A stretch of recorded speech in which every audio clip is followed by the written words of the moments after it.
তো আজকে আমরা এখন পাইথন ইনস্টল দিব।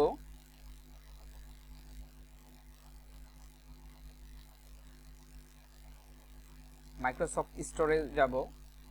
মাইক্রোসফট স্টোর থেকে আমরা ইনস্টল দেব এই জন্য যে মাইক্রোসফট স্টোর থেকে যদি আমরা এই পাইথনটা ইনস্টল দেই তাহলে পাথের কোনো সমস্যা হবে না, কারণ পাথ দেখাই দিতে হয় যদি আমরা পাইথন ওয়েবসাইট থেকে ডাউনলোড করে তারপর ইনস্টল দেই, তাহলে পাথটা আবার দেখাই দিতে হয়। এই ধরনের এরর আসে যদি এই পাথের কোনো সমস্যা হয়। কিন্তু আমরা যদি উইন্ডোজ মাইক্রোসফট স্টোর থেকে নেই, সফটওয়্যারটা ইনস্টল দেই, তাহলে এই ধরনের আর কোনো সমস্যা হবে না। তো আমরা দেখি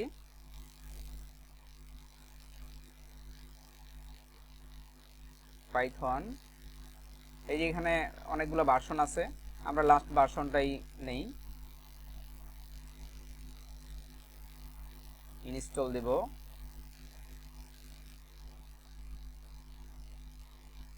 একটু সময় নিচ্ছে, তো সময় নেবে, এটা আমি একটু টেনে দিচ্ছি। ওকে, আমাদের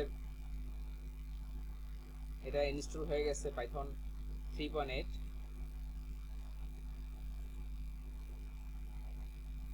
আমরা একটু চেক করব, এখন এটা কেটে দেই।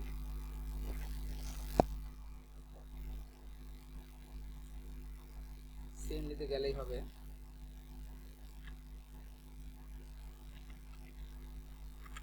পাইথন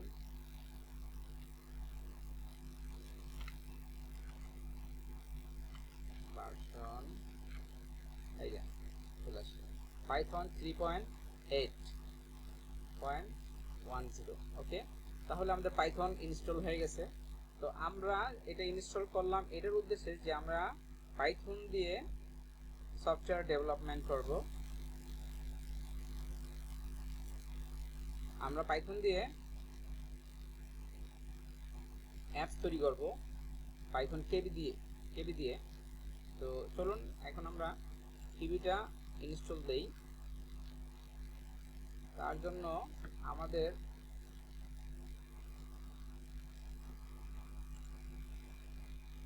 গুগলে গিয়ে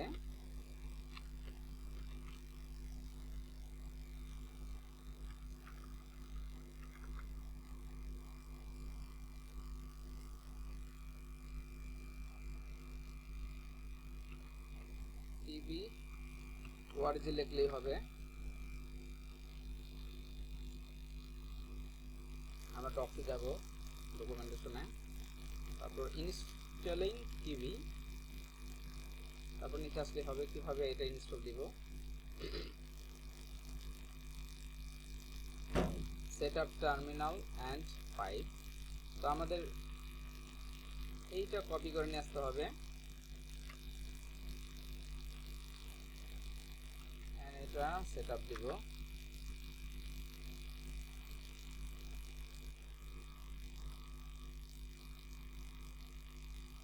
দেখুন খুবই সহজ কাজ হচ্ছে। জুম আউট করে দেই, এখনো কাজ হচ্ছে। এটা হতেও একটু সময় লাগবে।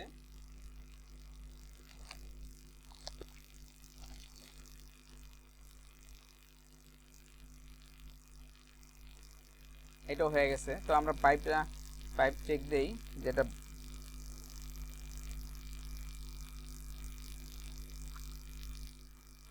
পাইপটা হলো লাইব্রেরিগুলো ইনস্টল দেওয়ার জন্য এই পাইপটা কাজে লাগবে। এই দেখুন 23.2 এখন ইনস্টল করা আছে। ওকে, তো আমরা একটি অ্যাপ্লিকেশন তৈরি করব এখন। তো তার জন্য দেখুন এখানে গাইডলাইন দেওয়া আছে, ক্রিয়েট ভার্চুয়াল এনভায়রনমেন্ট তৈরি করতে হবে, যেখানে সফটওয়্যারটি থাকবে, অ্যাপসটি থাকবে, এমন এই ভার্চুয়াল এনভায়রনমেন্ট তৈরি করতে হবে।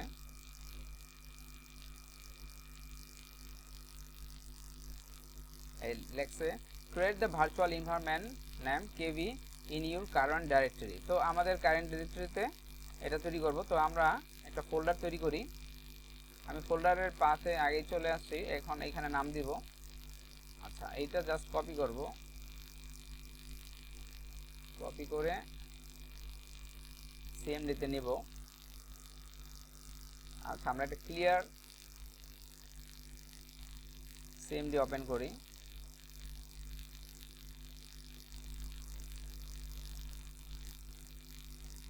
আমার লিঙ্কে যাচ্ছি, সরি, সিডি পাথ লিঙ্ক। ওকে, এখন এখানে তৈরি করব। এখন জাস্ট এটাকে কপি করব এবং এখানে দিব।